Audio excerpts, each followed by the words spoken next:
Okay, Bear here. A new initiative, Humanitarians AI. So, for you people who do not know, Humanitarians AI serves as a bridge. We allow students to continue to do research, to continue to learn, to continue their education until they get that great job.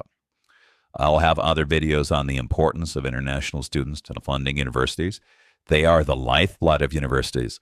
I'll go through other videos talking about that, talking about how they give opportunities to American students because of the funding they bring in. But that'll be a separate video. So what's happened recently is, so the purpose of humanitarians is to allow people to continue to do research because otherwise you'd have a 90-day window to find a job. And in this job market with AI just disrupting everything, it's just difficult. And so we serve as a bridge. People can do a volunteer up to a year until they get that great job. And the purpose of Humanitarians AI is to allow people to continue to learn, to do serious AI research until they get that great job. But now there's another issue which I didn't realize, but some friends of mine told me about. So with the AI changing a lot of things, it's led to a lot of mass layoffs in a lot of big tech companies. Big tech, big finance, the Deloitte's, the Microsofts, the Goldman Sachs's, that group. So what happens is that puts internationals in a particularly difficult spot.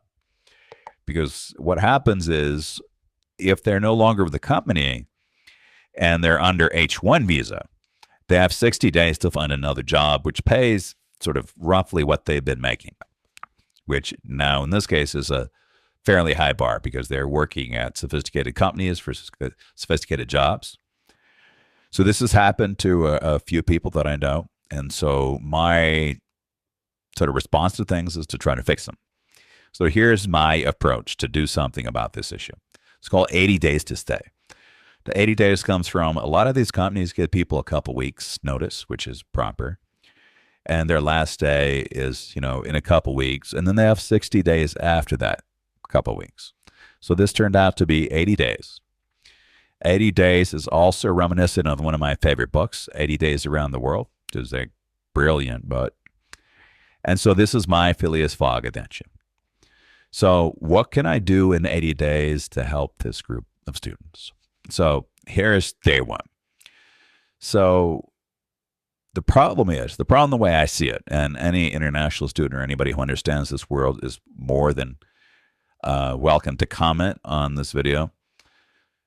The problem is I see it is the big companies, the Teslas, the Microsofts, the Goldman Sachs, the Deloittes, they all know this world. They have entire teams that know H1 stuff, do stuff, but they're not all of the economy. They're maybe 1 or 2% of the total economy, or maybe 3% of the U.S. Actually, Google may be a little bit more because now these are now trillion-dollar companies. But they're not everything. In terms of jobs, they're not the most jobs. And again, I'll do another video on exactly what portion of the economy are these big companies. But what AI is doing is exploding a lot of entrepreneurship, a lot of funding for AI startups. But a lot of these startups have money. They've raised $1 million, $5 million, $10 million, $50 million, $100 million, and they need talent. They need to find the best talent. But a lot of them shy away. So even though they have the money, it's very common. And this is the research I've done. Something like 90% of those companies, I think it's in here somewhere. But whatever the percentage is, I think the percent is on the GitHub where they just avoid this world because they don't understand it. It's foreign to them. So that the basic is they don't really understand the reality of it's basically filling out a bunch of forms and then complying to some basic rules. And they're not that hard. There are many services that will just do that for them. And it's not, if they have any in-house stuff, they can do it. But if not, they can hire services which will handle that at a low cost. But because they don't have the knowledge and they don't really understand this world, I'll do another video on the exact numbers because I've done research on those numbers. A lot of these startups that desperately need tech talent are not tapping the source of talent. And so there's a problem both ways. The people, the talent need the jobs. These startups need the talent, but they're not connecting. And so I don't think we need to create another tool which helps people just look up jobs at Microsoft or Tesla or whatever. There are a bajillion of them out there. But I haven't seen anything out there that is looking for this hidden market that is connecting talented people with AI startups. And so this is the idea. So the idea is to create a database of basically every startup. And day one, I'll talk about in a second how to do that. But as everything starts with the data. We need to get the data. Who are the company, where the company is, how much funding do they have. So if they don't really have any funding, if they have $50,000, they're not going to hire anybody. Now if they have $1 million, 10 million, 15 million, 100 million, they need people. So our idea is to create a little searchable website which is looking for connecting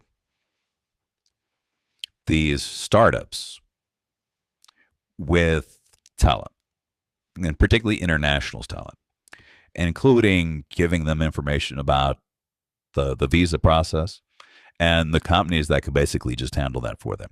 It's not that difficult. But again, most companies, just because they don't know this world, will just shy away from it. So what I'm going to do is every day do something toward this goal. Making a website which allows startups, venture firms to connect with the best talent, whether they're American or Australian or Indian or whatever. So it works for everybody. And what this does for the international students, which basically fund U.S. universities, it gets them another opportunity. There's nothing that prevents them from still applying to Tesla and Microsoft or whatever, but those jobs are increasingly tight. And so there needs to be looking at other markets. So this is the other market. The other market is there's a ton of money going into AI startups. AI startups need tech talent. They need the best tech talent. And so this is the idea. The idea is my challenge is to see if I can develop a tool which helps connect those in need with those in need, but with different needs. The startups need the talent. The international students need the job. So that's the idea. So I'll be basically blogging every day. This is a recruitment. So I also, because this is a nonprofit, I'm going to do this directly. So if you want an OPT project and work on this one directly, I will supervise this one directly. And you'll meet with me a couple times a week on this project. But for this project, 80 days to stay, what we're going to do is we're going to build a tool which connects startups with the best talent, including international talent. So that starts with data. So the first thing is, well, where are we going to get this data? Where are we going to get this data about sort of every startup in the US? Well, it turns out that if you raise money, that is, you get investors, angel investors, VC investors, whatever, you have to file that. Even if you're a private company, you have to file some basic information with the SEC. Like, who are you? What's your name? What's your address? How much money did you raise? This is different. You have to file a lot more if you're a public offering, but we don't care about that. We probably care about, do you have money? If you have money, you can hire. If you have a lot of money, you're looking to hire. Later on, we'll start, once we find the names of companies, start looking at the job boards and things of those companies. But the first step in any project is to get the data. And so I just asked some of my best friends, Claude, ChatGPT, and Gemini, where can I get this data? Going to Crunchbase, that wouldn't allow me just to grab 4 million startups. And, that's not what they do. They're the thing. So where can I get this? It turns out that this data is public. It's called the SEC Form D. So basically, not every company does this, but they are required to do this. And certainly if the company's big, 1 million, 5 million, which is mostly what we care about, 10 million, 15 million, then they're definitely going to file this form because they don't want to, get shut down by the SEC after they've raised $100 million. The ones who tend not to file are the very small ones who just not aware that they have to because they don't have a big legal team telling you that you are required to file this form.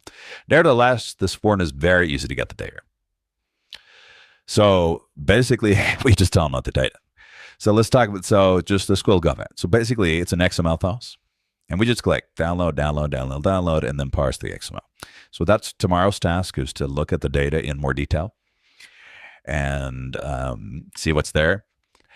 What's in, so who are they? But basically, what it covers is, name, date, industry, et cetera, which is really all the information we want. We just want, a name. We want where are they located. We want how much money, how many investors, who are their investors. And then we're going to do some AI to then make some assumptions based on this. But they have a lot of money and few people they're hiring. That kind of thing. But that's step 2 or 3 or 4 or whatever. So our first thing is just to get this data into not XML, but other formats like TSV files or JSON files, which is a trivial thing to do. But that'll be day 2. Day 1, which is actually quicker than I thought it would be, is where can I find the name of sort of every startup in America? And apparently, if you're a startup in America who's raised money, you have to file with the SEC. And because the SEC is a public thing, it's public data. So we just download it and start looking at it. So that'll be day 2 and day 3 or 4. If you're in my data classes, this is a great project for you because it's about taking a data set and then enhancing it and enhancing it and enhancing it and enhancing it and enhancing it. So we're going to infer, for example, do they currently hire international students by who is in their company LinkedIn? If they're all names like John Smith, they probably haven't hired many international students. But if not, maybe they have. But we'll talk about that later. We'll talk about how to annotate data. But this is a surprisingly good start for day 1. So basically, it's fairly easy to get sort of the names, the addresses, the principal people, not the details, but the principal people of every startup in America. And so that's day 1. So day 1 has been successful. Again, there's people who say they'll do that, but they don't really. It's super expensive. $99 a month is not for getting the data.